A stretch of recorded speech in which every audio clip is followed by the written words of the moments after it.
We'll call the meeting of the Finance Committee to order. Can I get a motion? Your Honor, I would make a motion for consideration claims to be paid in the amount of $177,322.03. Payroll and liabilities for January 31, 2020 in the amount of $343,331.65 for a total of $520,653.68. We get a second? Second? Thank you. Is there any other business? Your Honor, I believe we need to select the Finance Committee Chairman. Okay. Your Honor, you have a motion and a second on the floor. At this point, it would probably be best to just finish the approval of the claims and then go back to that item. Sounds good. So having a first and second, we will accept the Finance Committee report. Now to the business of voting for. Oh, we have to vote. Sorry. I'm new at this. All in favor, say aye. Aye. All opposed? Motion passes. Now on to the business of voting for the chairman. You have a ballot in front of you. Tony, will you grab it after Yes. we're finished? Okay. All right.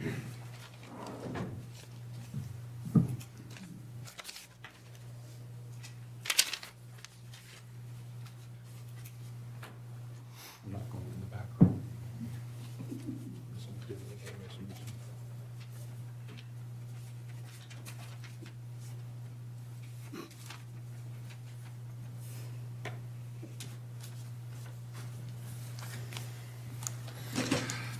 Your Honor, you're the finance chair. Okay. What else do I need to do? Yeah. Now you need to adjourn the meeting if you want. Okay. Me- Okay. Do you have anything that you need to say? No, Your Honor, I think we're good. Thank you. Yeah? I have none, Your Honor. Thank you. Thank you. Meeting adjourned. pledge allegiance to the flag of the United States of America and to the republic for which it stands, one nation, under God, indivisible, with liberty and justice for all. Heavenly Father, we thank you for today, its many blessings and opportunities. We thank you for the opportunity to represent our city, and we ask you for guidance and wisdom in making decisions and what is the best decision for our city. Lord, we just thank you for today and the many moments that we are able to have in it. Amen. Amen.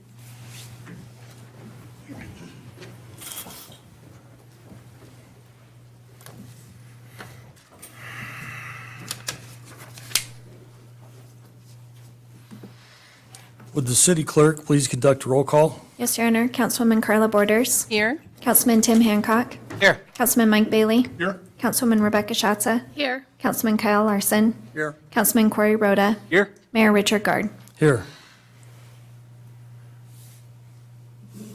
I declare the quorum is present.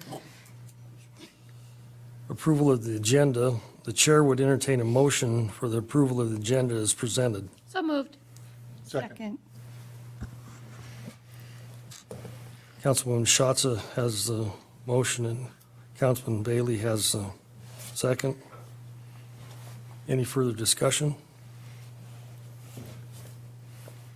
All in favor, say aye. Aye. Any opposed, say nay. Motion passes.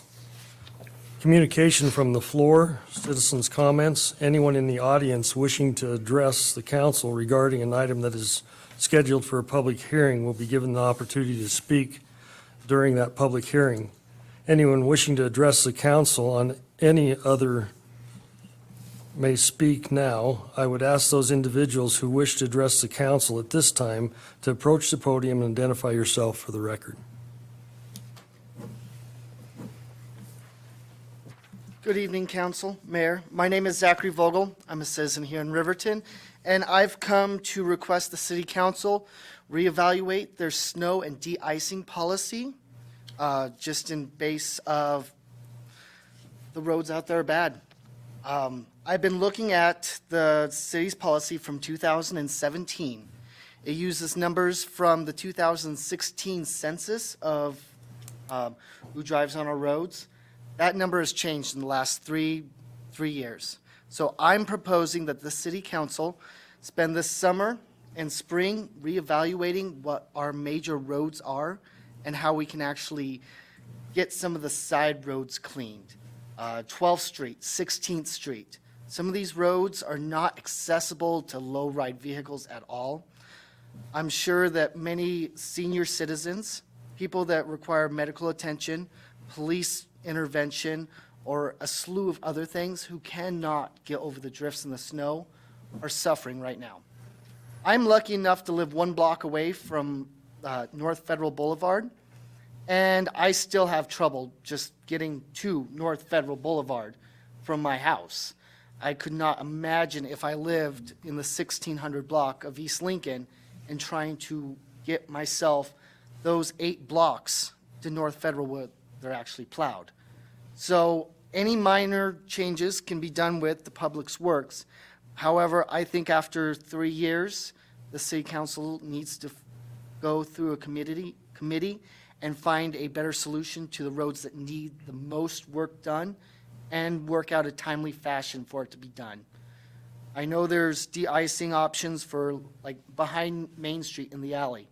However, there's no mention of getting some of these side streets, 10th Street, 11th Street, 12th Street, at all mentioned in the master plan.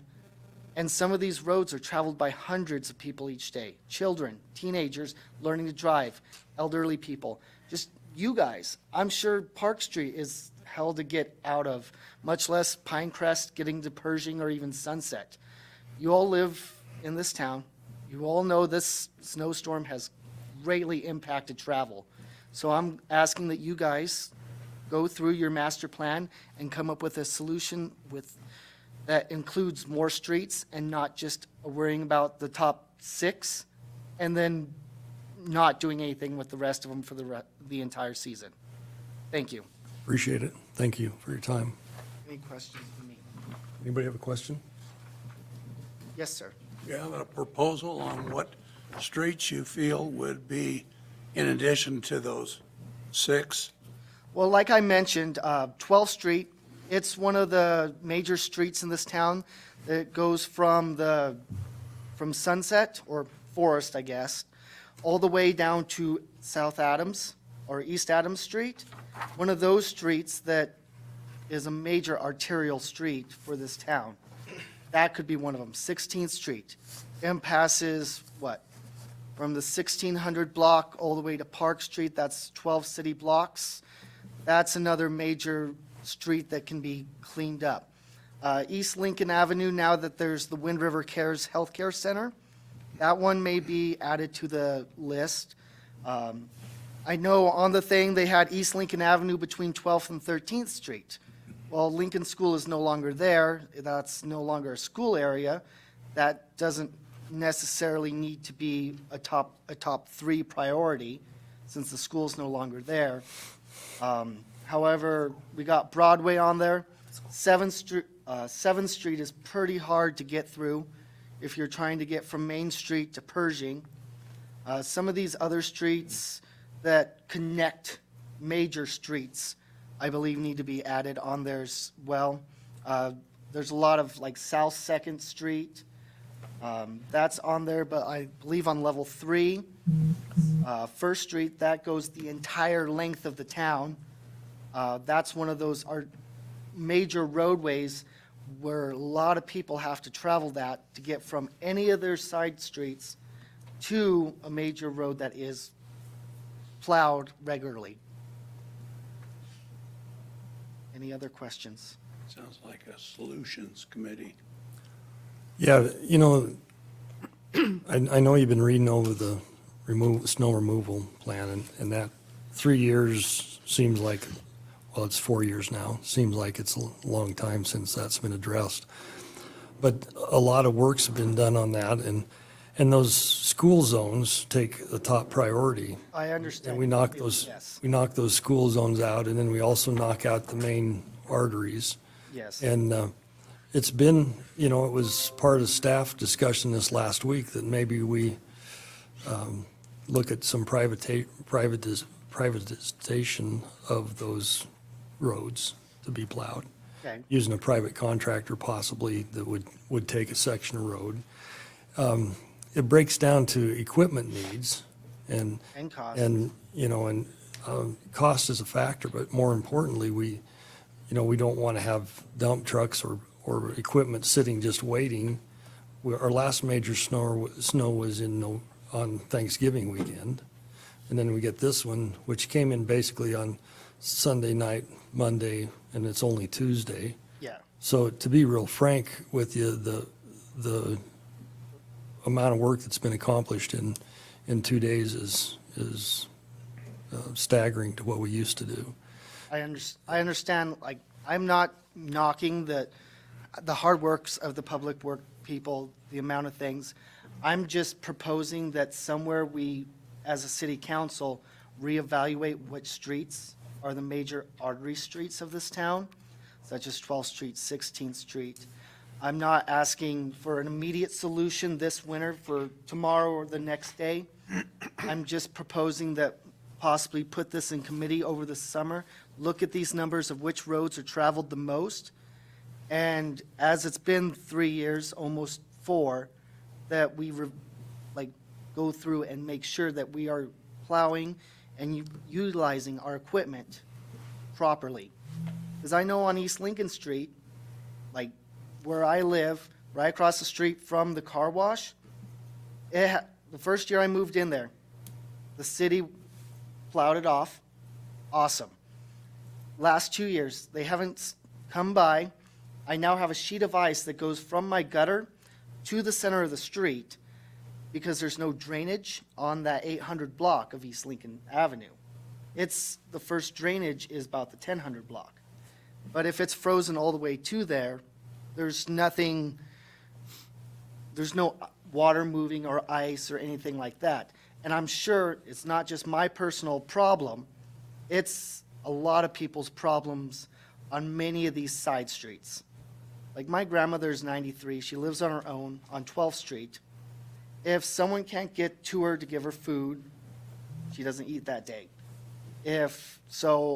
I'm sure there's plenty of other people in this town that rely on like Lincare for home oxygen delivery, Meals on Wheels. If we can't find a solution to some of these major artery streets such as 12th Street, where it does traverse almost 23 city blocks, some of these people may not, like a month down the line. For example, like you said, the last major snowstorm was in November. Some of these streets still have yet to be plowed since November. And it's not a negative comment to the city on their hard work and what they're doing. I'm just asking that we put this to a committee to find a more in-depth solution so the equipment is not sitting. Some of these streets are getting plowed in between major snowstorms. And maybe we need to look at how many inches or something like that. If it snows an inch or two, they'll melt. If it snows like the 11.7 inches, it's going to freeze. We're going to get more snow. It's not going to melt until May or June. So that's my biggest concern is we'll do these top 10 streets in these sections that they've laid out based on traffic data of 2016, and then we just kind of wait. And we can be doing better than that for some of these other streets and the people that live on them and so on and so forth. Would you be willing to be on a committee if we called you? Yes. Could you leave us your contact information, and we'll look into that and see if we can't get into that. Okay. Who do I leave it with? We appreciate that. Kyle would be glad to take that from you. We appreciate your interest. Anybody else have anything that they'd like to address the council?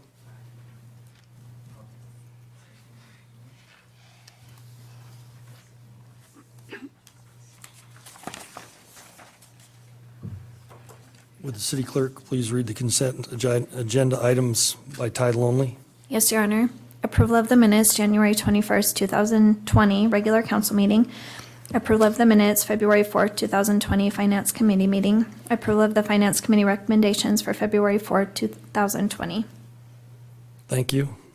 Is there any other items requiring further discussion? Your Honor, the Finance Committee met this evening, and we approved finances in consideration of claims to be paid in the amount of $177,322.03.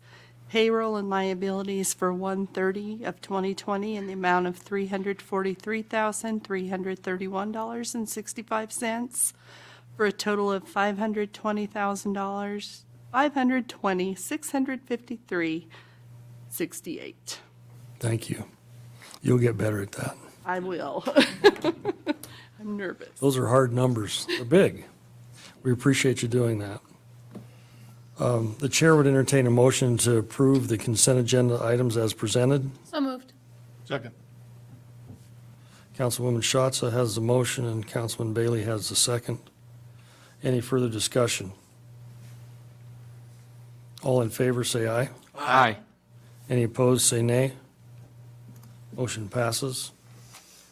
Board appointments, Community Engagement Committee, City Administrators Report, please. Thank you, Your Honor. The City of Riverton recently advertised for vacancies on all of our boards that have those vacancies. At the most recent council meeting, we did some appointments to those. At that time, we did not have an appointment to the Community Engagement Committee or the Tree Board. Since that time, we have received a letter of interest and application from Cynthia Salazar for appointment to the Community Engagement Committee. Cynthia has worked with that group before, has volunteered her time. We would recommend approval of that appointment and would be happy to answer any questions. We're appreciative of her application. Thank you. The chair would entertain a motion to approve the mayor's board appointments for the Community Engagement Committee. So moved. Second? Councilman Larson has the motion and Councilman Rhoda has the second. Any further discussion? All in favor, say aye. Aye. Any opposed, say nay. Motion passes. Master Plan Project Closeout, Community Development Director's Report, please. Thank you, Your Honor. This is really the last step in the master planning process. At the end of the project, we had approximately $2,500 left of available grant funding from the Wyoming Business Council Community Ready grant that we utilized to pay for the portion of the master plan. What we're seeking tonight is simply approval for the mayor to sign the project closeout form that's included in your packet to de-obligate those funds and let them revert back to the Wyoming Business Council. I'd stand for any questions you might have. Thank you. The chair would entertain a motion to authorize the mayor to sign the certification of completion for the Riverton Master Plan Project. So moved. Second. Councilwoman Borders has the motion and Councilwoman Schatz has the second. Further discussion? I was hoping we could use that for snow removal or Take it. any chance of that? We'd have to have a visit with the Wyoming Business Council. Okay, so we can't. All in favor? Aye. Any opposed, say nay. Motion passes. Consideration for the Hill Street Consultant Selection. Public Works Director's report, please. Thank you, Your Honor. During your January 21st, 2020 business meeting, the council directed city staff to prepare interviews and do interviews with the top-rated firms for the Hill Street Consultant Project. That was Apex Surveying, J. McGores and Associates, and Inberg Miller. Staff prepared a metric for that interview process, communicated to the firms that were selected, and last Friday we were able to hold those interviews. The selection committee was, again, a 5-member committee. That committee was made up of 2 members of city staff, 2 members of the Fix Our Road Citizen Committee, and 1 member of city council. The process was such that each member of the committee was able to ask a question of the interviewed consultants. The consultants received the same questions across the board. We felt this was an equitable and fair process. And then each member of the selection committee individual ranked and rated the firms involved in the interview process. From that selection, as communicated in your packet, Imberg Miller engineers rated highest from that interview process. Staff combined the average score from the review of the submittals of qualification with the interview process. The combined average rating of both of those are as follows: Imberg Miller engineers at 95.5 out of 100, James Gores and Associate at 93 out of 100, and Apex Surveying Incorporated 91.5 out of 100. It is the selection committee's recommendation that the city council direct staff to now enter negotiations with Imberg Miller and develop a scope of work and a fee for this project, and then bring it back to the city council. Thank you, Your Honor. Thank you. The chair would entertain a motion to approve the selection of Imberg Miller Engineering as the engineer firm for the Hill Street Improvement Project. So moved. Second. Councilman Larson has the motion and Councilman Hancock has a second. Any further discussion? I do appreciate the city staff indulging me with the further investigation into that, and I appreciate that effort. So thank you for that work. Any other discussion? All in favor, say aye. Aye. Any opposed, say nay. Motion passes. Public hearing to consider the resolution number 1410, establishing sanitation compact rates and adjusting the sanitation roll-off rates. Public Works Director's report, please. Thank you, Your Honor. After the hard work of our third-party consultant and also the finance director and many others in the city, rates were proposed and the city council recently adopted them. In fact, it was December 3rd, 2019. However, after the rates were adopted, we found that there was a better way to match the new rate with our current practices from an operating standpoint. And specifically, it's with our 20-yard and 30-yard roll-off containers, our compactors, and then the recycle trailers. Everything else looked great, but what we found was some confusion in how to apply the rental rate on a monthly basis. And we felt that it is more efficient, more fair and equitable to our residents to do a daily rate rather than that monthly rate. The question was, well, if someone gets it a day or 2 days before the end of the month, or 1 or 2 days at the start of the month, who's paying what and how is it fair to each party? So we're using the same rate that's established. We've just broken it into a daily rental rate. We've removed the additional pickup rate, and that's because we found that to be redundant. What we do is if a 20-yard or 30-yarder is requested, we charge the delivery fee, and then we charge the rental fee, which was just established, along with the tipping fee. So I hope that clarifies, and this will help us from an operating standpoint. It really doesn't change what was established, it just clarifies it. We did add a compactor rate because we do have compactors that we haul and take to the Baylor facility. Some are city-owned, some are privately owned. For example, the Brunton compactor at their location is city-owned, same at the hospital. However, the compactor at Walmart and the compactor at the Woodridge Estates apartment complex are privately owned. Therefore, we established rates for that to be consistent in how we apply the fees. And then we do have some recycle trailers that are currently out. Obviously, we don't pay tipping fees on what's collected for recyclables. And we felt that it was appropriate to have the city council establish a rate for those recycled trailers. Really, right now, our only customer on that is Job Corps. They produce enough recyclables, it makes sense for them to have a trailer at that location. And what we request is compensation for our haul to collect those trailers, and that haul fee is consistent with what was established during the previous meeting. Therefore, it's staff recommendation that you approve this amendment, but we feel that it is in line with your previous. Thank you, Your Honor. Thank you. Would the city clerk please read resolution number 1410 by title only?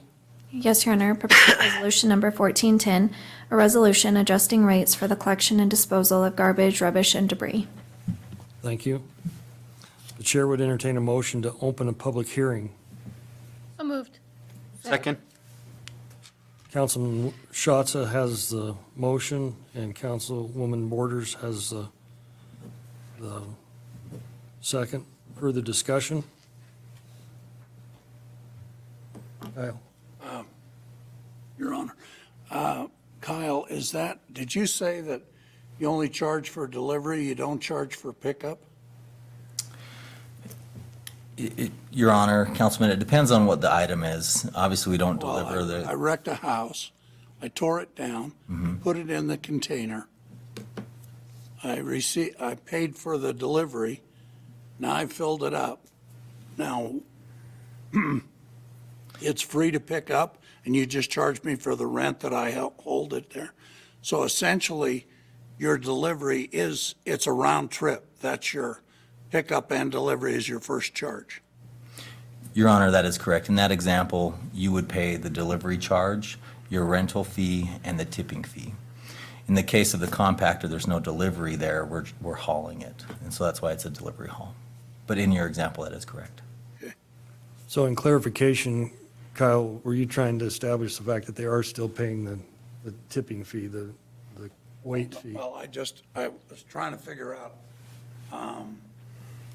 that there was no pickup fee because it costs us money to go pick something up. I mean, it just does. But Kyle said it's covered in the delivery fee. So the delivery fee essentially is, let's say it's $10. 5 of it is delivery, 5 is pickup, plus the contents, and a tipping fee, which is the contents to dispose of. Your Honor, that is correct. Plus the rental. That is correct. Yeah, that's all. Thank you, Kyle. Any other questions? Seeing none, all in favor, say aye. Aye. Any opposed, say nay. Motion passes. I declare the public hearing open. The hearing will be conducted in accordance with state statute and other applicable laws. I would ask those individuals wishing to address the council to approach the podium and identify yourself for the record. Seeing none, Your Honor, I would move that we close the public hearing. Second? Thank you. Councilman Bailey has the motion, and Councilman Hancock has the second. Further discussion? All in favor, say aye. Aye. Any opposed, say nay. Motion passes. The chair would entertain a motion to approve resolution number 1410. So moved. Second. Councilman Hancock has the motion, and Carla, I spoke right over the top of you. Were you the second? Yes, sir. Thank you. Councilwoman Borders has the second. Any discussion? Seeing none, all in favor, say aye. Aye. Any opposed, say nay. Motion passes. Consideration for airport hangar lease agreement. Public Works Director's report, please. Thank you, Your Honor. We have interest currently for the construction of a private hangar on the airfield. That hangar is going to be about 80 feet by 80 feet. It will be constructed by JTH Holdings, and they will be the lease holder. JTJ Holdings came to the airport board several months ago. The airport board reviewed their proposal, agreed with it, and directed staff to start the process of drafting a lease, and then also begin the process of reviewing construction documents. I'm happy to report that the city engineer, the community development director, his staff, and airport staff have been working with JTJ Holdings to prepare this lease and also to support the construction of this hangar. What we're looking for tonight is approval for this lease agreement contingent on the finalization of what I would call minor details. And that is the final footprint after we have the plans submitted, and then also after all the site description necessary plans are submitted and approved. That is a requirement of the lease term, as you were able to read in your packet. This lease is a 10-year lease with 2 optional 10-year successive renewal periods. So really, it's a 30-year lease if the tenant wants to continue and if they're in good standing at the time of the renewal option. It does detail maintenance requirements, not just for the ground lease area, but also for the hangar structure itself. It does require, again, the submittal of building plans, landscape plans, grading plans, utility plans, et cetera. All costs related to the construction of this hangar and the utility connections are on the proposed or JTJ holdings. The rental rate is consistent with what we currently have on the airfield. It's at 18 cents per square foot. It does allow for an annual consumer price index increase. There are a few other conditions in this lease that you should be aware of outside of what you've already reviewed that I think are important to bring up at this time. At the expiration of the lease, we have expectations on the lessee, and this is consistent with leases of this type. First and foremost, they have a ground lease, so at the expiration of that 30-year period, the lessee shall either remove all upright improvements or revert ownership to the city of Riverton, or if they're interested in continuing their lease, negotiate a new lease with us. It also talks about remedies for termination and default, and then there's also a right of first refusal given to the city of Riverton to purchase the improvements on the ground lease should we desire them. That first right of refusal states if JTJ Holdings is going to sell their improvements and they receive a written offer, the city then is able to match that written offer. If we can't, the sale goes through to the person that proposes it. If we can, then we have that first right to purchase it. What that does for the city of Riverton is gives us the opportunity to better comply with our grant assurances to be as self-sustaining as possible from a revenue standpoint. That upright structure allows for the ability to charge a better rent or a higher rent than just the ground lease, and if we desire to take that on. Without those conditions being explained, staff does recommend the city council approve this lease agreement, again contingent on those minor details being worked out with the proposed lessee. And I'll leave that with you, Mayor, at this time. Thank you. The chair would entertain a motion to approve the ground lease agreement with JJT Holdings LLC at the Riverton Regional Airport. So moved. Second. Councilman Rhoda has the motion. Councilman Bailey has the second. Further discussion? Seeing none, all in favor say aye. Aye. Any opposed, say nay. Motion passes. Community branding agreement with Herman Mobile. City Administrator's report, please. Thank you, Your Honor. Over the last year and during the council goal-setting process, there's been discussion about a unified community marketing approach and the development of signage throughout the community. Part of that marketing approach has to do with logo development, brand recognition, and the like. It's not that different from any other company in that way. Currently, we use the city seal. The city seal, in this instance, has done a good job for us. A lot of what we've talked about is something that we could use more on marketing items. Those things can also be used on our street signage to help denote cities. You go to some communities and you see the larger street signs, and you can see whatever that city's logo is along the on the front of those. So as we've talked about this over the last year, we've sought different input. One of those is actually coming from Herman Global, how that is developed, and they offered to develop one for the price that is provided to you. That would include not only the public input portion of that, public input being mostly a questionnaire that is filled out by different stakeholders. Council would be on there, planning commission, community engagement. I mean, a lot of people, not everybody, because that's a lot of data, but ultimately taking that and then developing 2 rounds of logo for the community to, or however we decide, the community or council or any committee we have handling it to evaluate and then bring to council. Generally speaking, there are multiple options, usually between 2 and 3. The purpose of that is to ultimately develop exactly what we talked about, that logo that we can use moving forward. Looking at, usually we would go out for a request for proposal on these items. Having done this before, I can tell you that the price that is provided is well under the requirement for that, but also that it was relatively low compared to everything I'd seen in the past.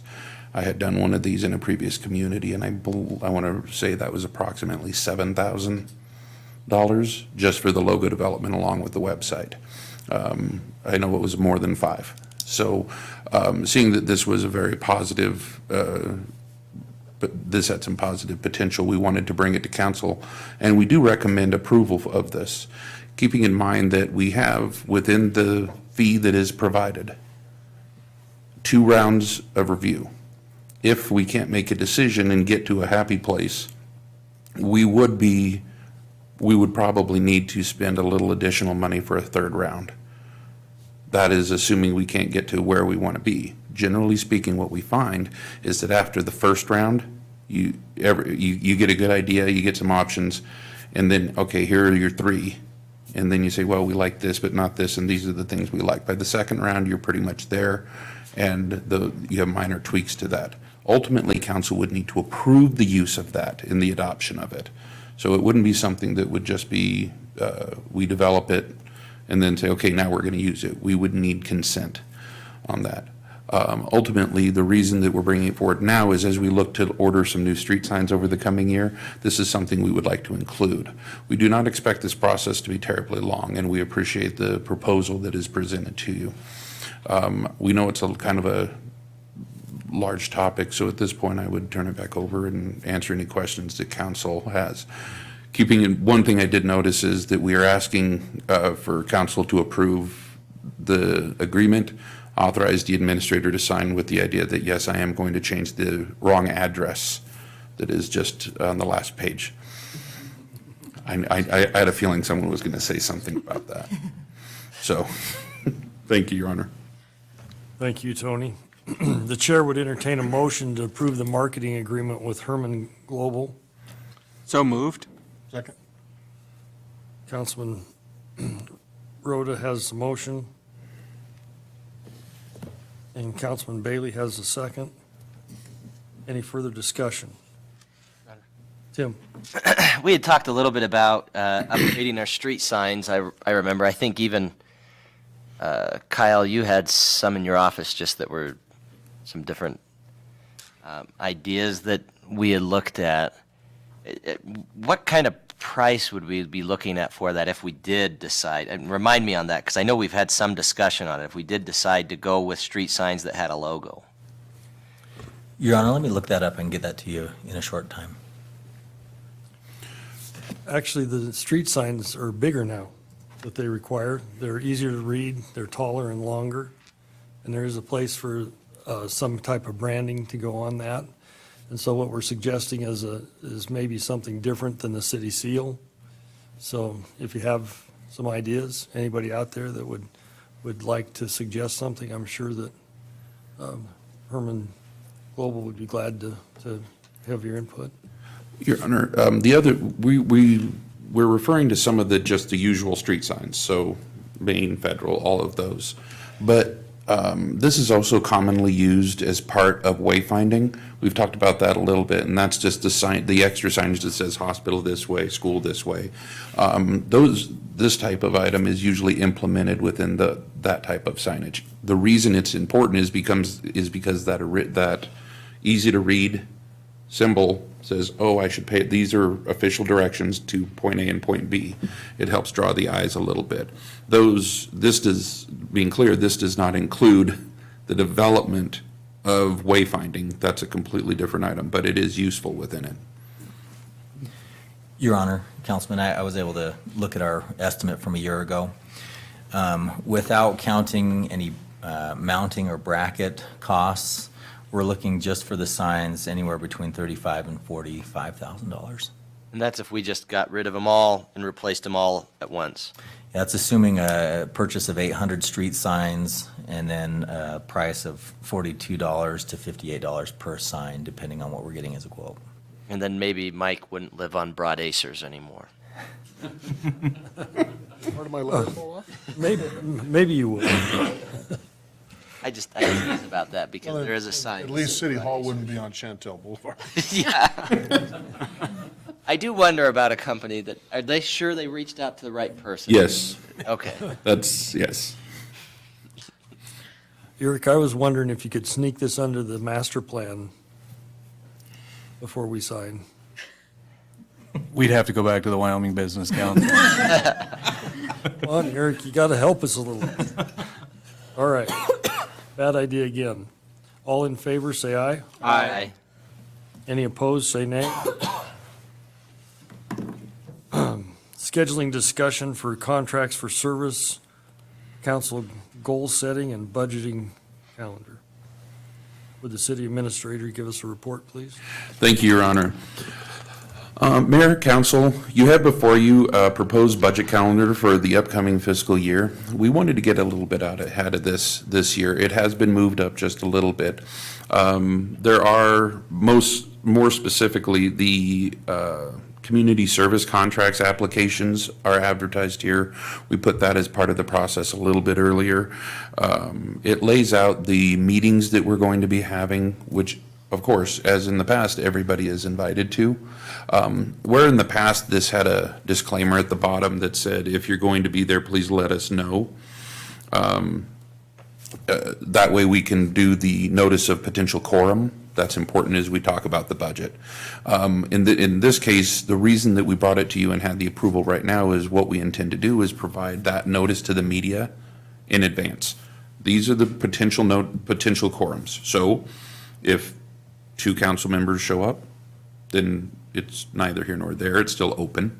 If everybody shows up, we've noticed it. There's not going to be any action taken during those items, but it does provide for additional opportunities without trying to scramble to give notice in short term, in a quick notice.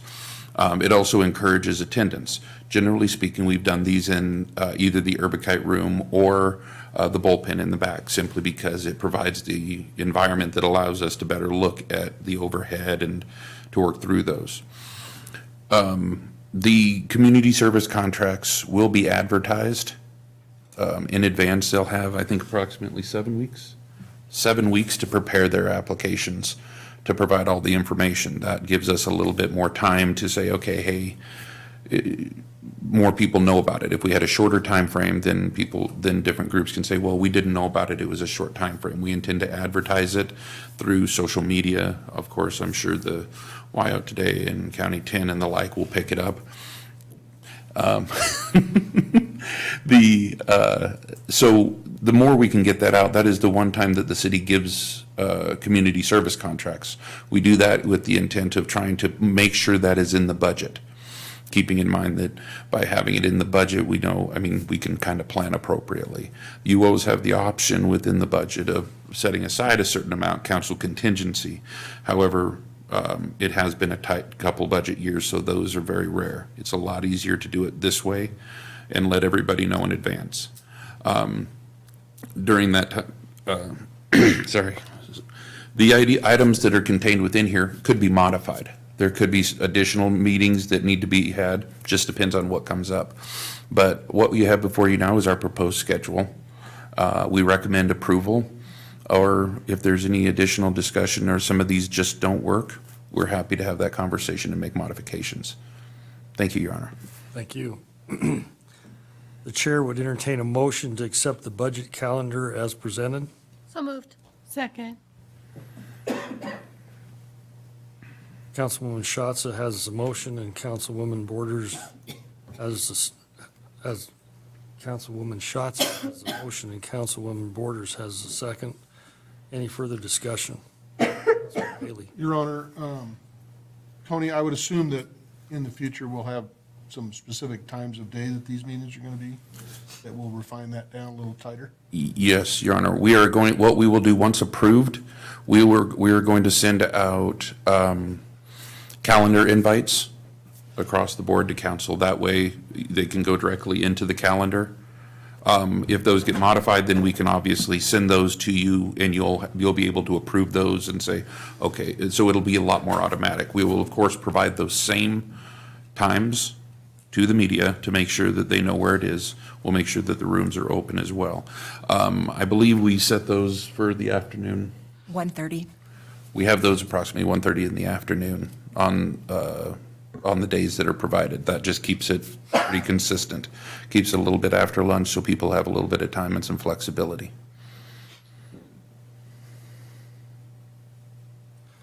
It might be a good place to note here that we may take a budget hit from our allotment from the state, and if we keep the 105 to municipalities, there is an amendment on that will cost the city of Riverton about $52,000. And so, once again, we're going down instead of up, but, so we'll have to work those things out. And we have some different people applying for assistance. For instance, the Good Samaritans project no longer exists, and so that money could be moved.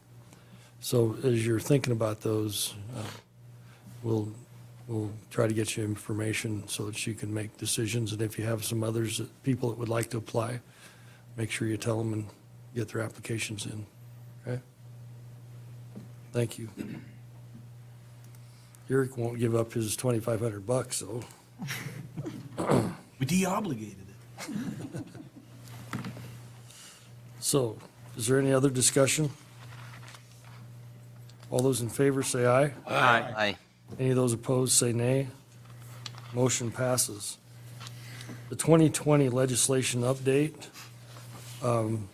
City Administrator's report, please. Thank you, Your Honor. Last one, I promise, and then we can get on to some more enjoyable items. You have before you today a little bit of the information of some of the legislation that we're tracking. You are provided the links as well to the WHAM website for their tracking document, as well as the states. At the time we were developing this document, they were still putting different items on there. So I'm sure by now there are a couple more that aren't listed. So if we have missed some, understand that we haven't really missed them. We will be looking into them, and we review it periodically. It's kind of like updating Facebook. If you just keep refreshing, they just add new bills. So some of the major items that we're following, the state budget and direct distribution. As the mayor mentioned, this is set at $105 million right now and is proposed as such. A new modification that is proposed with the distribution is detailed within the staff write-up. What it ultimately means is approximately a $52,000 reduction over the current year. So in fiscal year, this year, we budgeted $1,363,800. We received $1,360,111. So just short of $3,700 less than we budgeted. Okay, that's unpleasant, but it's not the worst thing in the world considering that number. Keeping in mind, though, in fiscal year 19, we received $1,394,000. So this year, we had approximately a $34,000 cut. The new proposal has us dropping another $52,000. At some point, it starts becoming a little bit challenging.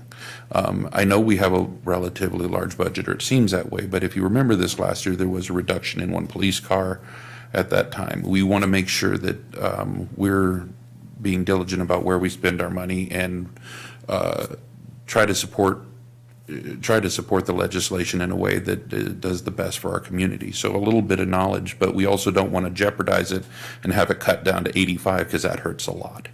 So we will be watching that as we move forward.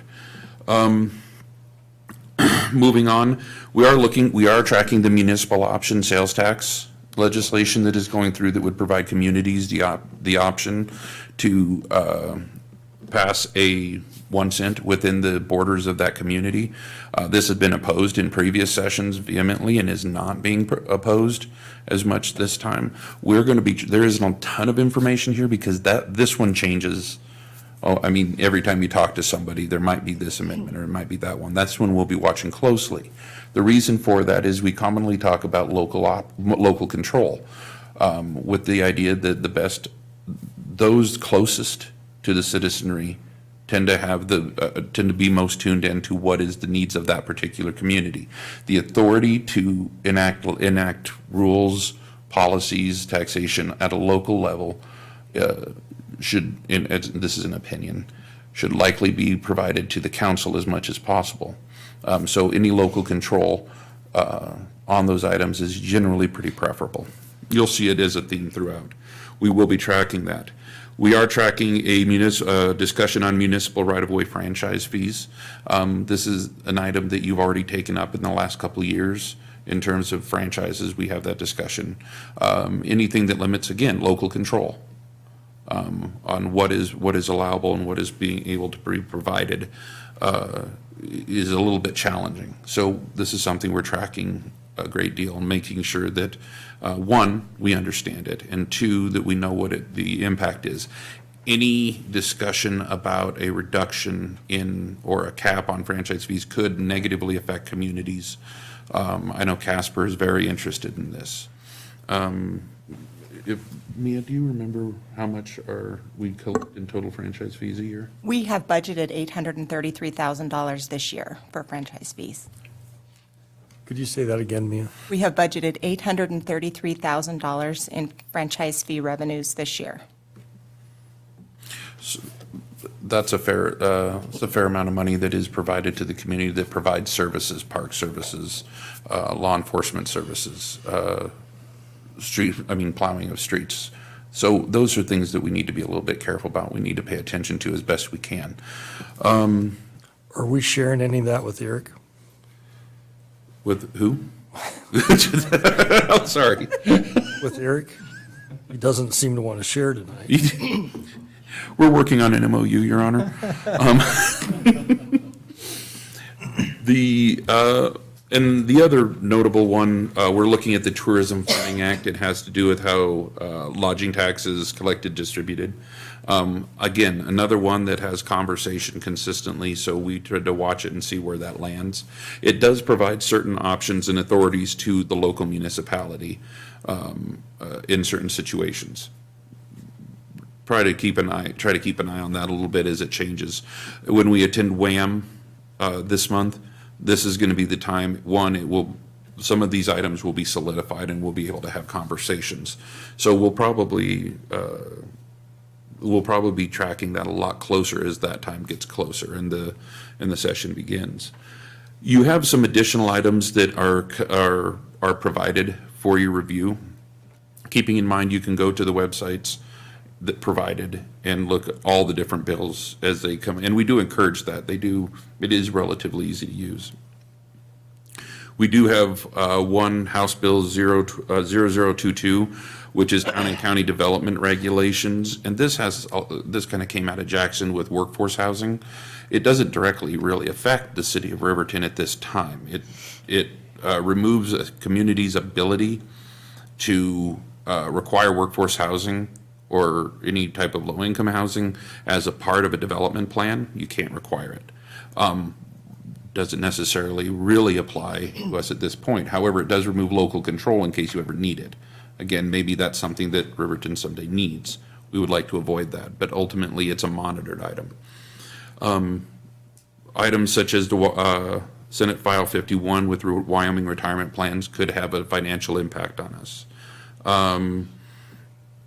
Different items through driver's licenses, different penalties for the police department. There is legislation with regard to MMIW action and tracking within law enforcement agencies. These are all of the items that are provided. Ultimately, I'm not going to go through all of them, just it would take a while. Ultimately, are items that are going to somehow affect how we do things on a daily basis or how we do things on a policy level. So we wanted everybody to be up to speed. I won't go into it terribly much more, but I'd be happy to answer any questions, or if council requires any research, we're happy to do that. If council would like to ever draft a particular bill or propose any legislation, we'll be happy to work with council and to help propose that through our legislators. That's all, Your Honor. Thank you. I have on that the legislature prepared a really small card that points out all of the funding allocations for the state of Wyoming. And if any of you would like that, it's a really eye-opening little document of what's spent there. And so if you need any of those to pass out or want to review those so you have some kind of idea of what this costs, the legislative service costs us, you would be welcome to those. Representative Salzar got those for me. Item number 17, law enforcement camera demonstration. Captain? Your Honor, Counsel. I'm here to show you the body camera that we're looking at purchasing. If I may, I'd like to pass it around. Yeah, please. Well, I'll take some selfies. Oh, shucks. Why not? Don't drop it. Smile. So we're currently looking at purchasing 15 at this time.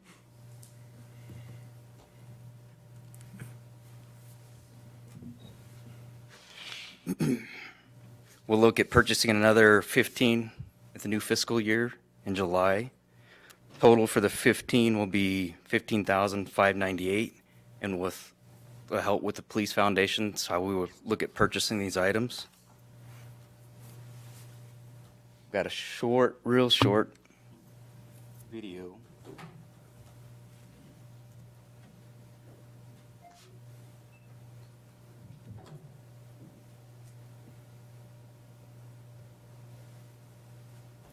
Maybe. Does it take it a second? Wes, where do they wear this? They have the option of wearing it just about anywhere they can on their uniform. We'd like to have them to where it's not blocked by anything they may do, their hands in the way, something to that effect. Is it always on, or is it just voice activated, or? No, it's got an actual power button on the top that you can turn on that leaves the unit on. When they're ready to activate it, there's buttons on the side that they can push in, and that'll actually start recording. It's got a playback mode. It's set up so, There's a video mode, and then there's a picture mode, yeah, you can use it as actual like a camera as well. and then just a mic, just picks up sound. Yes. So if they're talking to you when you're trying to explain that stop sign wasn't there last week, they have that, huh? Yeah, it'll all be on there. Super. What's the battery life like on something like that? This unit, it's 12 hours. Thank you. It's got a 150-degree field of view, which is pretty good for something that's just straight on without anything. 12 hours doesn't seem like very good battery life. It's majority of them are usually 8 hours. So they've kind of really stepped up with this one, and we've got They it. rechargeable then? They are rechargeable, so when they're done, at the end of the shift, they'll take them and set them in a charger, or they connect them to download the videos in the computers. It'll charge it that way. And it comes with, Option for, I'm sorry, spare batteries or anything? Is that possible? no, the unit itself is closed. That's the battery, yeah. At any given time, how many patrol officers do we have on duty? Generally speaking. 3. Majority, you can get to the night shifts. When we're fully staffed, you can run up to 4 or 5. So is the plan to have each of them have their own that's going to be assigned to them, or are they going to share them, or what's the thought process? Eventually, we'd like them all to have their own. That's including detectives and anybody that may go out and even work secondary employment. So they have the capabilities of recording if they need to. And you're working on a policy, I guess, just in terms of how often it has to be on? Yes, we currently have one that we've got typed up. It's just a matter of implementing it once we decide what we're actually purchasing. We'll have to put the policy in place before they actually use them. And it'll cover all kinds of different things as far as when they have to activate them, retention on specific files that are on there, say DUIs, how far we want to keep those back, any felony charges. Of course, stuff like that, they'll be kept in there for good. Or we will have the capability of downloading them into another hard drive to store them. We will house the drive ourselves with IT. They'll set that up, so we don't have to use the company's. Captain Tony turned it on. It's all right. Should be a ticket somewhere. The top buttons on the side, push either one of them. Don't break the camera. It does work. I didn't break it. That's a plus. Yet. Now, these have night vision on them? They do, and I tried to catch that for you guys walking in the dead storage, but it's picking up a lot of the ambient light coming from underneath the doors and that stuff in the back, so it has a tough time switching it. One of the videos, it actually will switch just before I turn the light on, and then it goes away again. But you'll see, it's still pretty good for how it works. It does have a pre-record as well.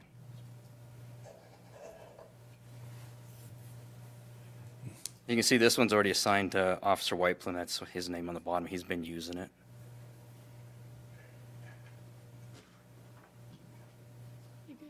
Mm-hmm. This is going to be on YouTube, A Day in the Life of Billy Whiteplume.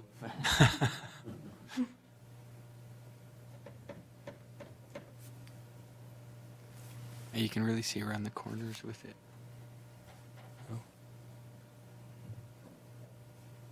It goes from dark to light pretty good.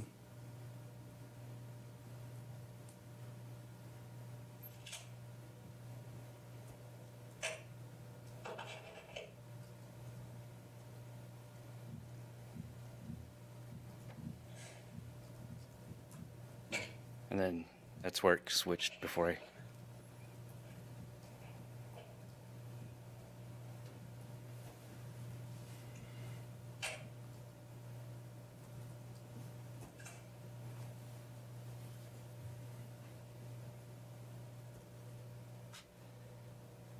Do we have any video of you speaking with anybody on this, just to see how well it picks up another person's? No, the other one, you'll kind of hear a little bit of the voices from custodial staff that was standing back there, but it didn't add anything to it. So that's picking them up just around the corner there before you go into the dead storage. Much training is offered. What was that? Training on the usage. There won't be much, just an instructional phase on how they need to turn them on, and it'll come with their instructions as far as the package itself. We'll go over policy with everybody, make sure they review it and sign it on when they should use them and how to download it and do everything like that with them. But as far as like training, there's not a whole lot we need to train them, just basically just to power it on and turn it on when they're supposed to. This is without any lights on in here? Yeah. And now, will they be required to just turn it on every time they make a stop? Yeah, the policy will dictate specific times when we want it, and a lot of that will be up to the chief, of course, how he wants to see it operated. But basically, they'll be on. Then once they're required, say if they're going to go to domestic, once they're getting ready to get out of the car, they'll have to activate it. It's got a pre-record, like 30-second pre-record. Oh, okay. So it'll pick up anything in case, they're actually getting into something, having gone. As soon as they kick it on, it'll turn on and start recording for them. But it'll dictate on when they should have it on and when they are allowed to actually shut them back off, specific things like that. We'll have to work on redaction as far as releasing them to the media or any citizens that want to come in and ask for them. We'll have to charge the media for access. I would think something like this would make a prosecutor's life a lot easier. Oh, I've wanted these since I was born, practically. I think the accountability for officers and citizens will be huge. I mean, it's going to be, there's no he said, she said type of thing. It's all going to be right there. It'll be really nice. Well, and I think one of the most important things, I agree, the accountability for the officers, that's important. And I think, of course, the accountability for people that are contacting the officers, rather than just having a report where the officer says, this person said this to me, you've actually got it recorded. But I also think there's a lot of protection that it provides for the officers, for the public, for everybody. So I think they can work out really well if used, and you have a policy, and it's very clear. Correct. And when you make sure it's preserved. Yeah, I think they'll be very beneficial.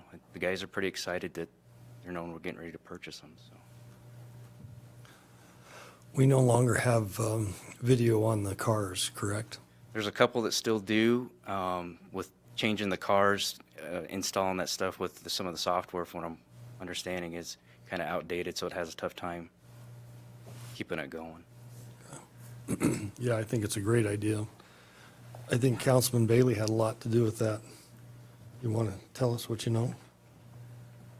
Well, yeah, through the Riverton Police Foundation, which was created, boy, back when John Snell was the chief of police, and we created that, we did some fundraising, and so we basically had about $15,000 of money that we had raised, and so we agreed to help fund these body cameras.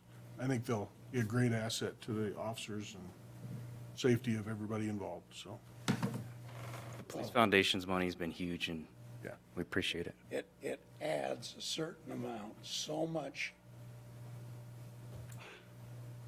visual data. And we all, hearsay is worth what it said, but visual data is so important, especially to the defendant. When they look at it, then they realize, Yeah. Tim, you're right. I was and should be. So, great, Mike. Yeah. That's all I have, unless you guys have any more questions. Appreciate the presentation. Thanks a bunch. Thank you.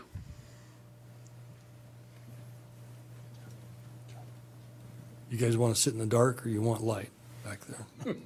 We don't want anybody falling asleep. Those new cameras will probably pick up that snoring, so. With that, we're down to the council committee reports and the council members roundtable. Carla, do you want to start us off and come this direction? I sure will. I don't have a lot to report tonight. The Solutions Committee meets next week. We haven't met since December, I believe. So we'll do that next Thursday. Finance Committee met tonight. And that's really about all I have right now. I'll have more for you next time. Thank you. Appreciate it. Tim? Well, I was just before we started looking to try to figure out the date for Men Who Cook. 15. And I didn't need to because Corey Rhoda is here. He's a walking calendar. He's at everything. Yeah. Yeah, Men Who Cook is February 15th, 6 p.m. to 9 p.m. Looks like we're going to be over at the fairgrounds, which usually where it's been at. That is a really great program because what they're raising money for is being able to get books to all the children in Fremont County. I'm trying to remember up until what age is it? 5? Yes, sir. Yep. And we actually signed up for it last year, and my son, who is 3, has been getting a book regularly from them, and they're good books. They're fun books to read. They're ones that I think are pretty beneficial, just in terms of talking about success that children have. It is really just academic success, I think they've said, is really just directly proportional to the amount of time that they spend reading, being read to while they're young. So it's a great program. That's what it raises money for, is the Dolly Parton Imagination Library. I guess indirectly it goes to United Way and then goes to the Dolly Parton Imagination Library. I'm not cooking this year. I said that I want to just go and eat and not cook, so I'm not. But I still think it's something worthwhile to go to. So. Who sort of puts this all together?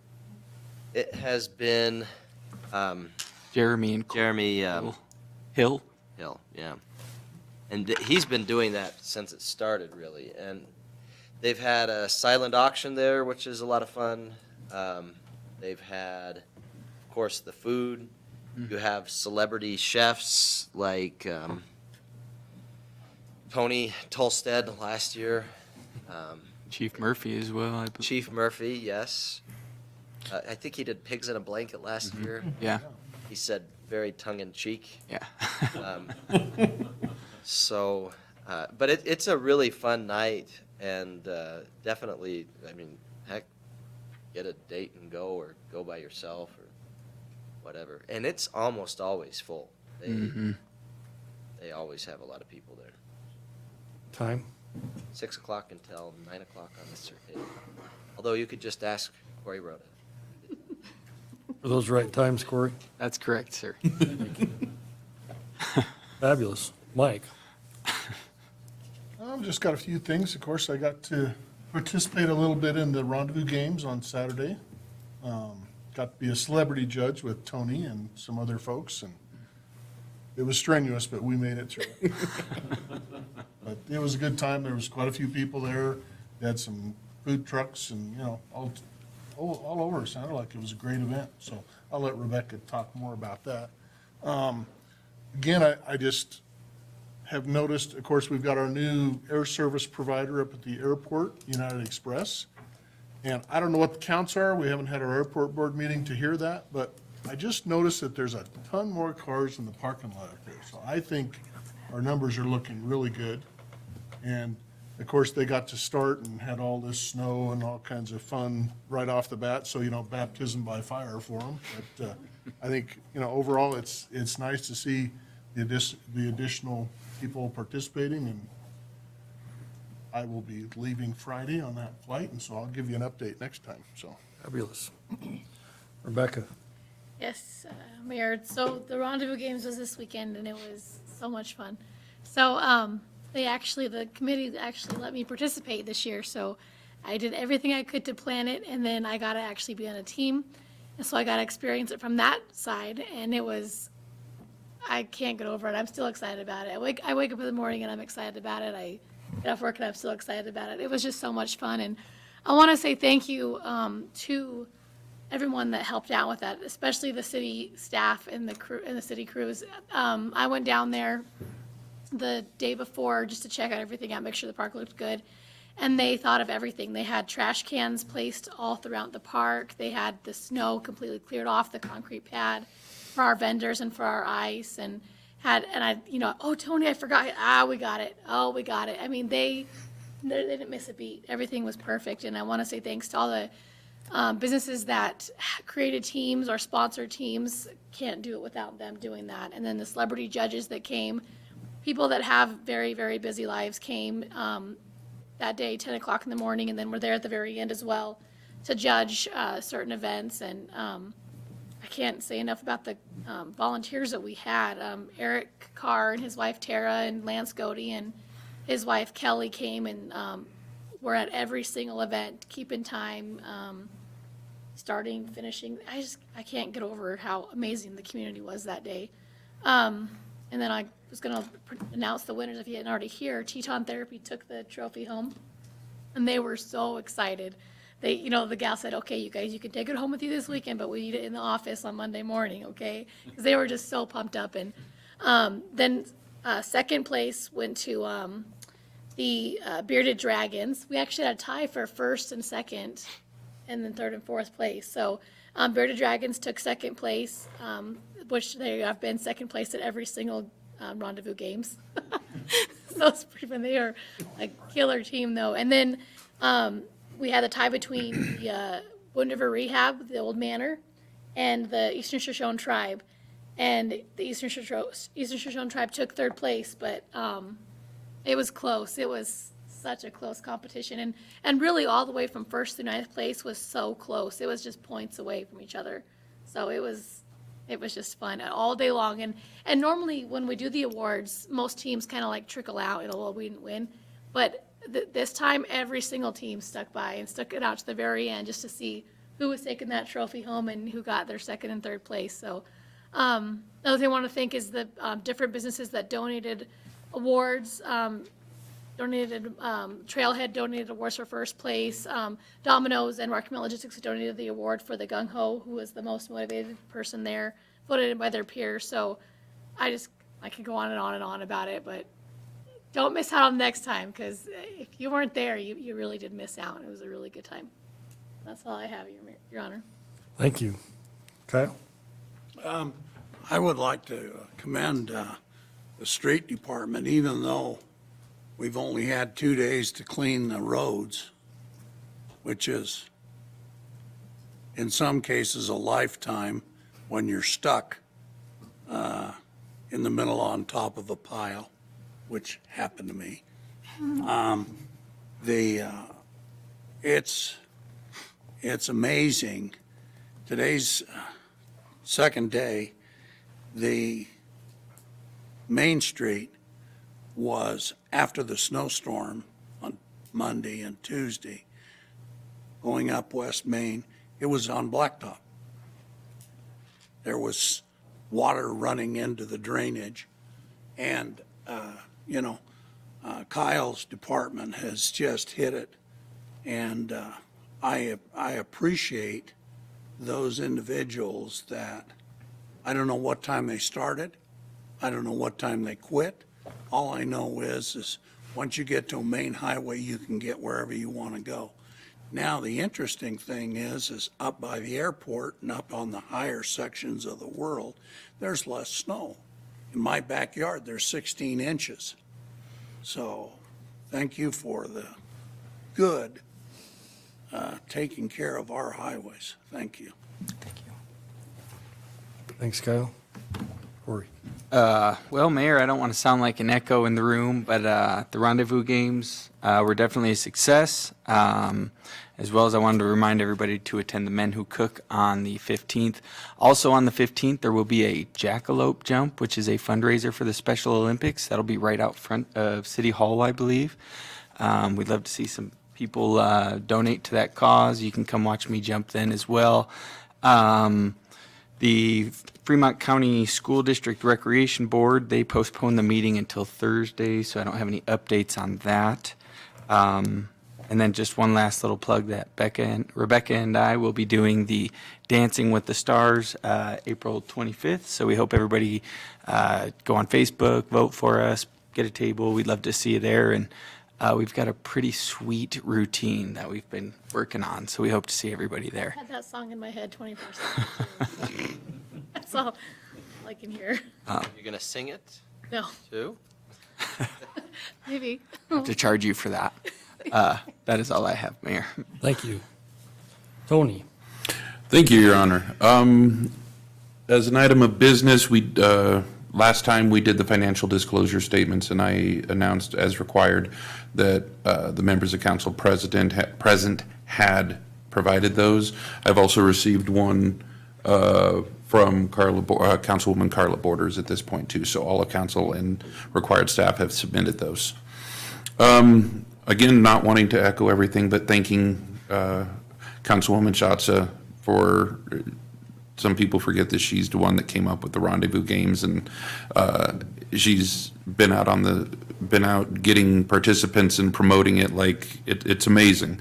And I do want to say it's really nice to hear, that we were proactive, but I want to give a lot of credit to the staff that made that happen. All of we already got it is because Kyle and Rusty and Megan and Kristen and Mia, and everybody that was involved already thought way ahead and had, bathrooms, got them.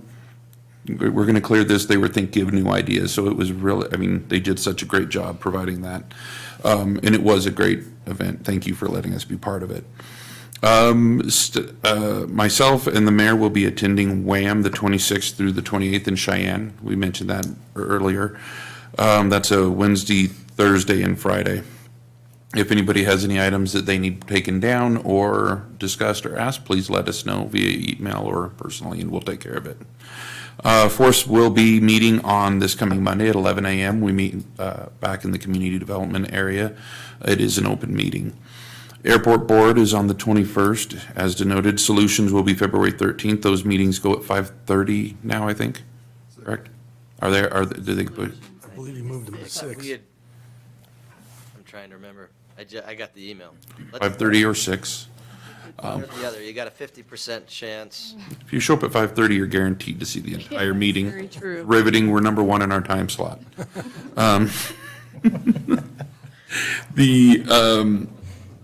Anybody who's been following the Athon slash Manita Divide, EIS, there was some movement on that. I guess you can call it movement. There were some decisions made.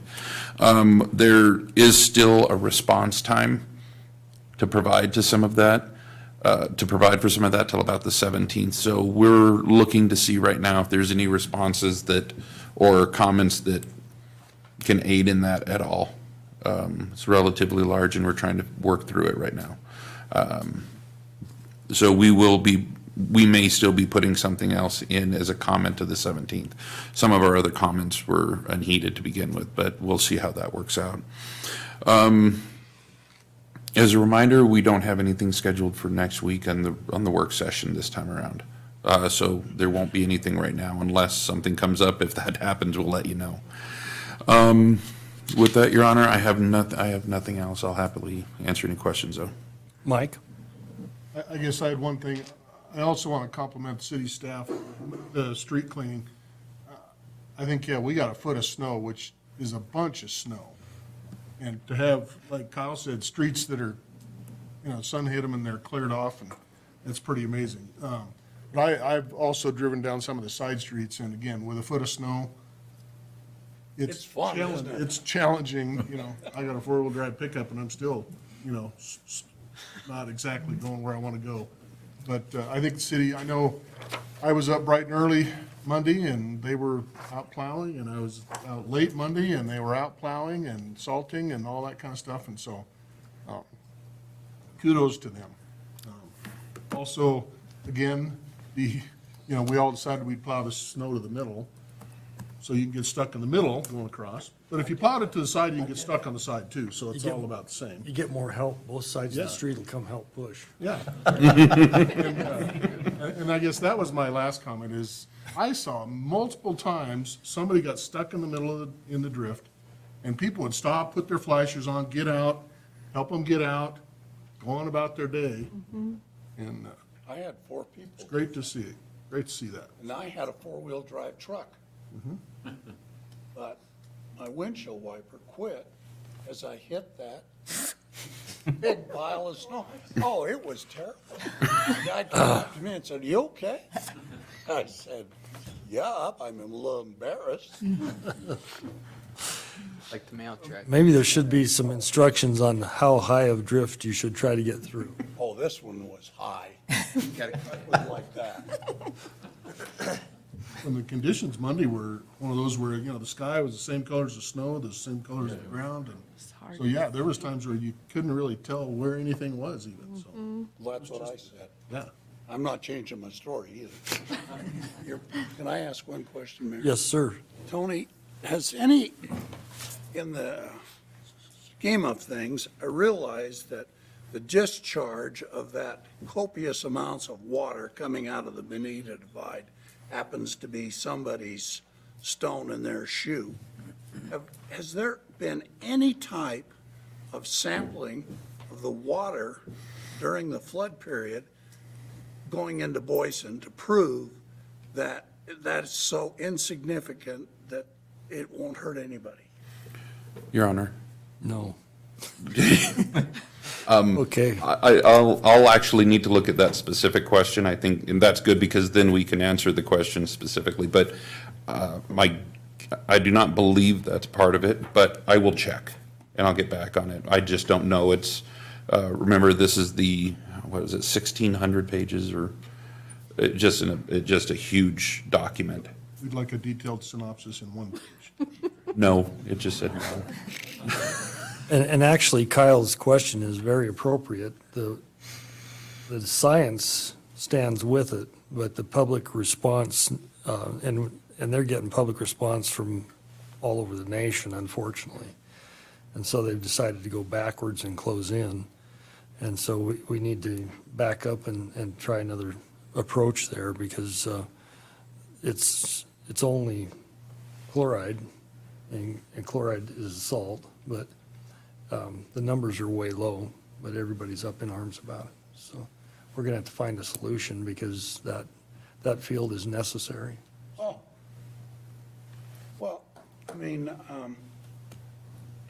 the other thing is probably is the EPA's definition of a navigable body of water. I mean, if you could sail a ship up that river, it would have to have four-wheel drive and be able to. You'd have to have a helicopter attached to it. Yeah, Yeah. It wouldn't go up that, and that's part of the problem. And it's those regulations that we talk about, but we somehow let get past us to cause us these problems. So, but we'll try to keep you in the loop on what's happening there. thank you. Any other? I would like to voice my support for the street crews. I was standing in Houston early in the morning and my phone rang and it was Tony. And I've lived in Riverton for 61 years and I've never, ever heard of Riverton having no travel or no unnecessary travel. And so our city staff was on that bright and early in the morning and making tough decisions. Those aren't the easy decisions to make. It's a lot of snow all at once, and we'll do our very best with it. And our blower is down, but we hope it'll be up and fixed tomorrow, maybe if not Thursday, and we'll start picking those up. And the guys are working, like Mike said, I traveled home late yesterday evening, and amazing that those guys are out and plowing. Maybe if you have some cars that are on the road, it would be nice if those cars could get moved off the road and give them as much access as possible to do the work that they're doing. We do have a limited access of what we are getting taken care of. I don't know whose idea it was to invite the tribes to the rendezvous games. I know Tony sent emails out. Did you think of that too? No, I think that was really all Tony. I appreciate Tony involving those guys, and we did get one group to come and play, and we really did appreciate that. And that's just exactly what that outreach is for, is to try to get the community involved and together and doing the things that we need to do. I did attend the RITA meeting. Those are usually at the third Wednesday of the month, and those are at the Sundowner at 7 o'clock in the morning.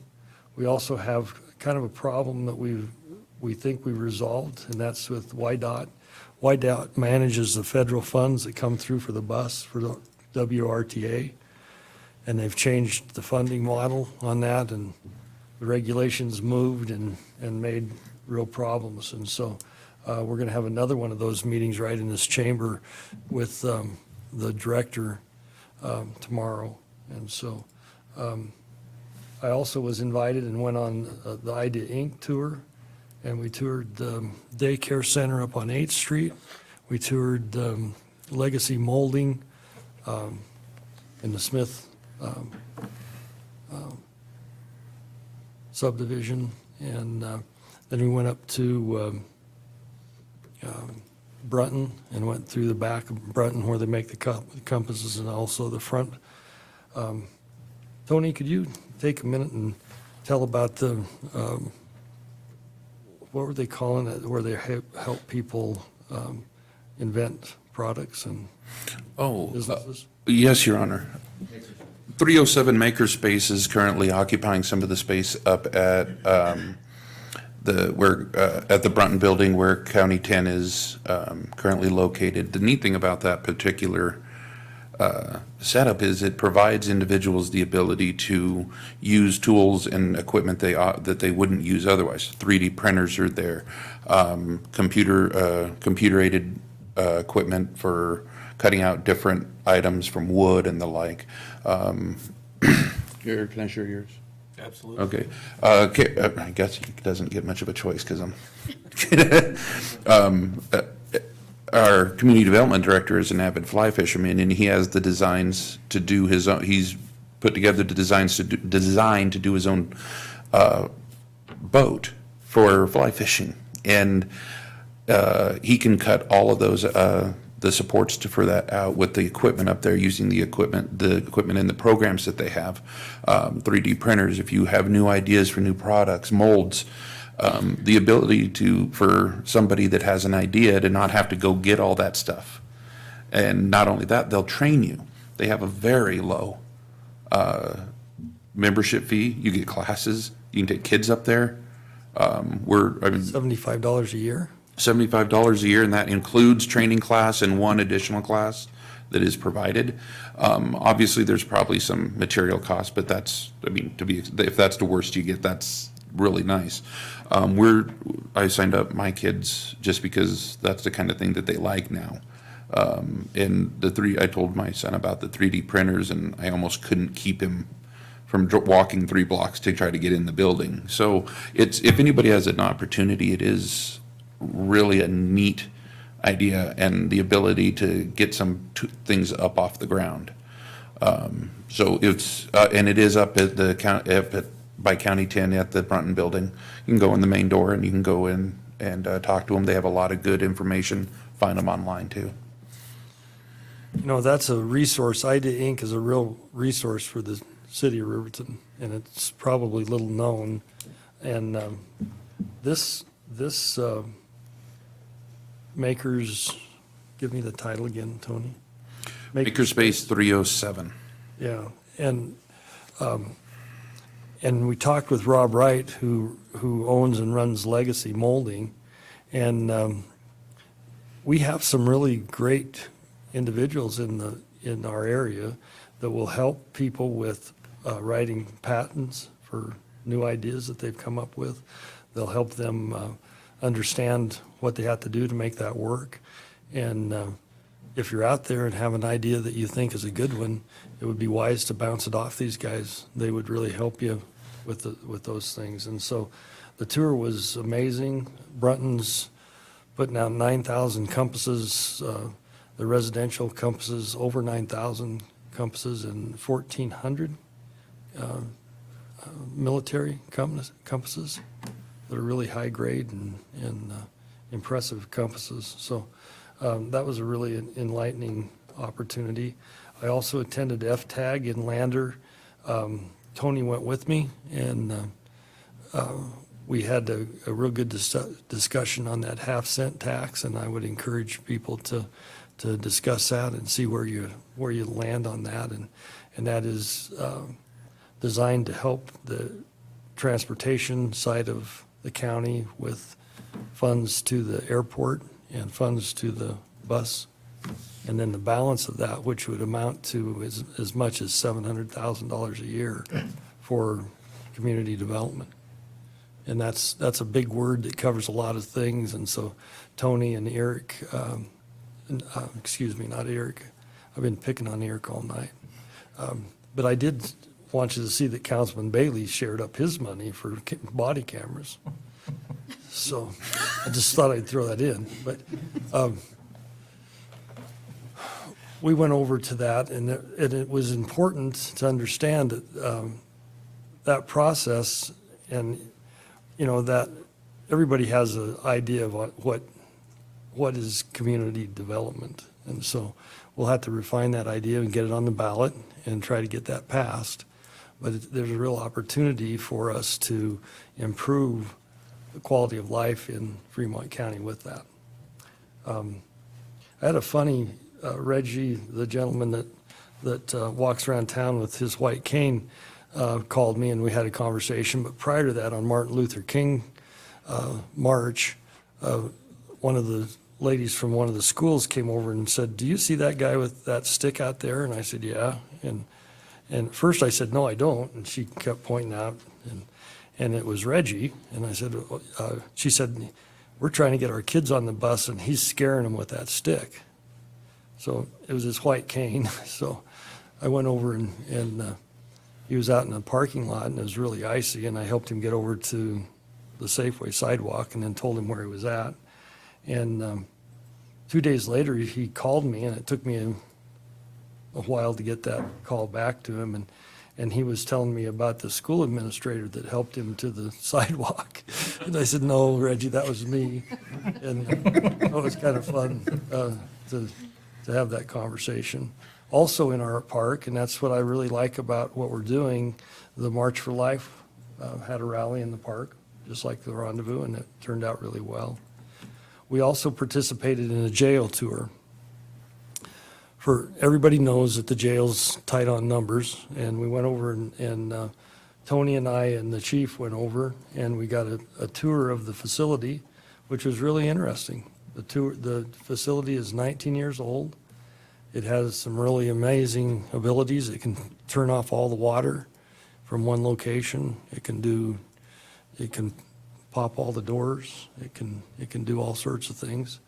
And so we were trying and looking to help the sheriff, and we wanted to make sure that we got the sheriff on board, that it was something that was helpful.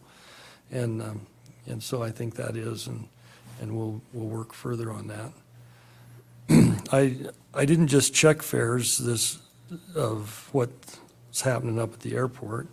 I actually booked a trip, and I booked it before our Rendezvous, our games committee, the Rendezvous games was scheduled, and I apologize for that because I even thought of moving it, but it wasn't that easy of a thing to do. But with that said, we did encounter a few delays. But when you put it in perspective, I was 4 hours in delays, but I wouldn't have even made Denver by the time I hit Houston. And so we sat on the tarmac to de-ice in Riverton, and we took off, and we made a big circle around Riverton and came back to the airport. I thought, we're going to land this and unload. And the jet, all 50 seats were full, and they said we're overweight, and so 6 passengers will have to get off. And I was a little bit embarrassed that I didn't get up and go sooner, because a lady and her daughter got off that had a doctor's appointment, and I could have waited till 2 o'clock in the afternoon and gone. I should have done that. I was a little late. By the time I made it to the front of the cabin, they already had the people they needed. But we did unload, and so we were 6 people short, so we were 44 people on the plane.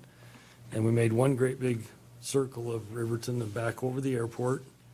And then we turned towards Denver and put the coals to it. That plane can really fly 40 minutes, and you're in Denver. 40 air minutes, and you're wheels up to wheels down. And comfortable ride. It's a smaller plane. It gets knocked around just a little bit. But I would encourage you, and I think, Kyle, you got some numbers for us. Our enplanement, could you give us our enplanement numbers? You got those? Yes, Your Honor. And if you don't mind, if you'll indulge me, I just want to say thank you for the credit for the snow removal, but I just can't take that. That goes to my supervisors. Well, tell them. I will. And one of the things I'm most proud of is there was no way we could get this snow moved without cooperation, and there was not one employee that said it's not my job. We had sanitation supervisors, park supervisors, had airport folks out, C&D folks. All of them stepped in a plow or a piece of equipment from midnight on Sunday and ran until 3:30 today, nonstop. So I just can't say how proud I am of my team for doing that. So thank you for that moment. The airport is not something to cry about. My team is apparently. But we're really proud. We just received the January numbers, and we had 942 employments. Now that's important because it's been 8 years since we've had a number like that in January. 8 long years. 243 were done in 11 days with Denver Air Connection. That's incredible to me because that was the last of their service, and they still had great numbers. In the 19 days, SkyWest landed or emplaned 699 people. That's incredible. So we're starting off great, and if we keep this momentum during these slow months and even amidst the winter weather, we're on track to get 10,000 employments. So it's pretty exciting. Now, the lead article in the Ranger tonight was about one of their planes the next day, Tuesday, got held over. It wasn't able to land, wasn't able to fly on to Sheridan and overnighted in Riverton, right? Right. And so when I landed Monday, that plane was still on the tarmac and getting ready to go.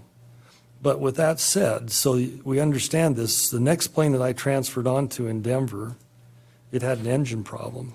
And so we sat for an hour with an engine problem.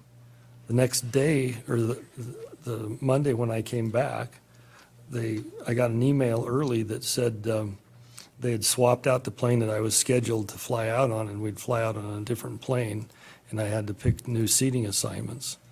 And that plane was a 777, and it was 10 wide passengers. And so when we backed away from the gate, the pilot came on. We were on time, but the pilot came on and said the ground crew has noticed a screw in the front tire, and we'll have to have guys come out. We were away from the gate, so they had to drive out to see what the tire looked like and make the decision if they were going to change it or if it was all right. That took us about 45 minutes, and then we were in the air into Denver. The leg back from Denver to Riverton had no delay. We loaded on time. We taxied out. We had to wait in de-icing line for about 40 minutes. And then we hit the runway and wheels up to wheels down. We were 42 minutes in the air.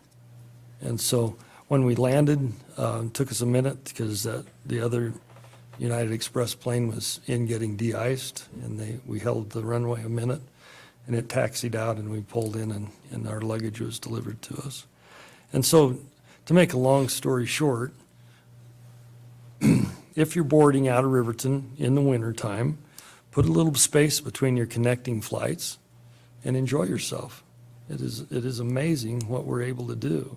And I think the employments is a true reflection of the cost. It costs $363 to fly from Riverton to Houston and back per person. And when I was sitting in Denver, they made an announcement, we were coming back, they made an announcement that they needed 7 people to get off the plane because it was full. And that they would give you a $1,000 voucher if you could do that. So because I was embarrassed about my first slow-mo, I went over and talked to the desk, and the lady asked if I was a local.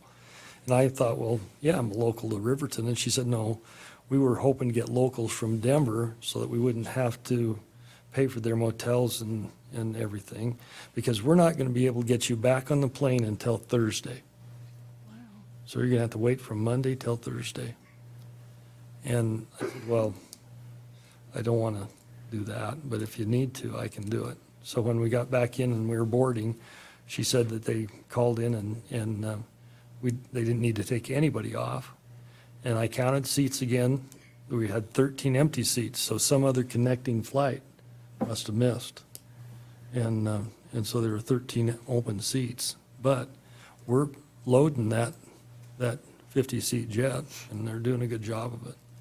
So I really do appreciate the work that's been done there. And there's been a ton of work done at the airport. Construction-wise, Thursday morning when I got up there early to leave, I was pretty sure we weren't going to take off because the Wednesday they flew over us and didn't land. And there was 1.5 inches of snow, and they got right after it. And one of the people that went into the secure area, the new secure area, decided he would get up and go smoke, and he hit those doors, and all the alarms went off. And they stopped him, and he was really embarrassed. And somebody said, "Well, you really should have somebody there at the doors." And the TSA agent said, "Well, there usually is, but he's driving that snow plow out there so you can get off the runway." And so that's just exactly what we're talking about, the great help that we get here in Riverton. City staff works really hard to make those things work. Tony was taking my text calls from everywhere I was reporting back. And I just appreciate the service that I received and the opportunity to go. So I would encourage everybody that's listening, if you need a ride out of Fremont County, it's a fast way out and a fast way back. Misty White says it's, what's her saying? It's a mile of runway will get you anywhere in the world. And so the fast, if it wasn't for fast, we would be in trouble with our airport. And so I think a lot of people have put a lot of time in to make that work, and I do appreciate them. So with all that said, and all the successes that we've had, if there's no objections, we would stand this meeting adjourned at 8:42.